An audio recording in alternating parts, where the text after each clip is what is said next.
Good afternoon and welcome to Courtroom Chronicles, Trials of South Africa. Let's talk about Julius Mkhwanazi, acting chief of the Ekurhuleni Metro Police Department, what we know as EMPD, was suspended yesterday on the 11th of November 2025. He is facing serious allegations, corruption, abuse of power, and a dangerous mix of private interest with law enforcement. Here's the summary.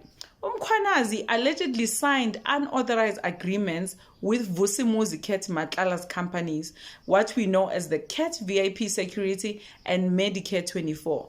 These deals gave them policing powers. Think blue and red lights, access to EMPD systems, and even reporting of crimes. Luxury vehicles and a helicopter were part of the perks. His SWAT and crimes unit was linked to murder, kidnapping, extortion, hijacking, and a 45 million gemstone heist.